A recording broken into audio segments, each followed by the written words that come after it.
ఉత్తరాది ఈశాన్య రాష్ట్రాలను భారీ వర్షాలు వరదలు ముంచెత్తుతున్నాయి. అస్సోం, గుజరాత్, కేరళ, ఒడిశా, మహారాష్ట్ర సహా పలు ప్రాంతాల్లో నదులు ఉప్పొంగి ప్రవహిస్తున్నాయి. పలు చోట్ల క్లౌడ్ బరస్ట్, కొండ చర్యలు విరిగిపడడంతో జనం విలవిలలాడుతున్నారు. ఇక సంబంధిత అధికారులు సహాయక చర్యలు చేపట్టారు. ప్రజలను సురక్షిత ప్రాంతాలకు తరలిస్తున్నారు.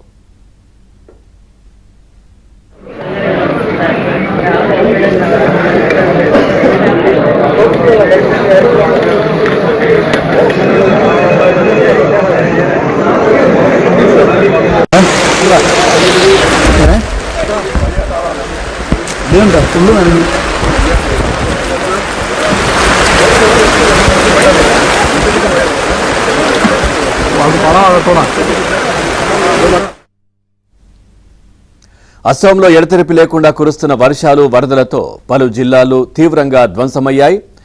గత 4 రోజులుగా వరద ధాటికి 80 మంది మృతి చెందగా వేలాది మంది నిరాశ్రయులయ్యారు. సుమారు 4000 గ్రామాల్లోని 50 లక్షల మంది ప్రజలు వరదలకు ప్రభావితులయ్యారు.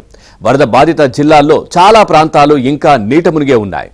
ఎవరు ఎక్కడకు చేరుకోలేని పరిస్థితులు నెలకొన్నాయి. మరికొన్ని ప్రాంతాల్లో ఇళ్లలో పెరిగిపోయినటువంటి బురదను తొలగించుకునేందుకు ప్రజలు నానా తంటాలు పడుతున్నారు.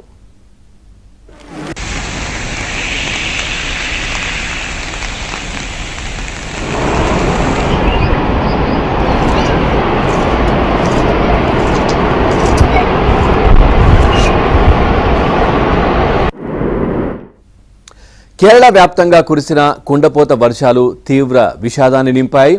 వివిధ ప్రాంతాల్లో విరిగిపడిన కొండ చర్యలు, అకస్మాత్తుగా వచ్చిన వరదల ధాటికి 3 వ్యక్తులు ప్రాణాలు కోల్పోగా పలువురు తీవ్రంగా గాయపడ్డారు.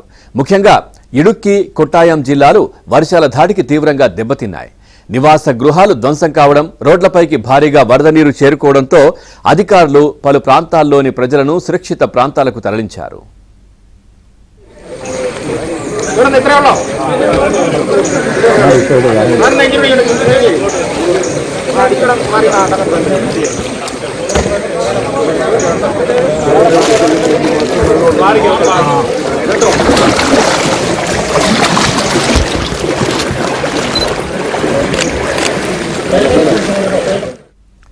ఇక మహారాష్ట్రను భారీ వర్షాలు, వరదలు ముంచెత్తుతున్నాయి. ఎడతెరిపి లేని వానలకు ఫాల్గన్, ముంబై, పూణే సహా పలు జిల్లాలు తీవ్రంగా ప్రభావితమయ్యాయి. భారీ వర్షాలతో నదులు, వాగులు, వంకలు పొంగి పొల్లుతున్నాయి.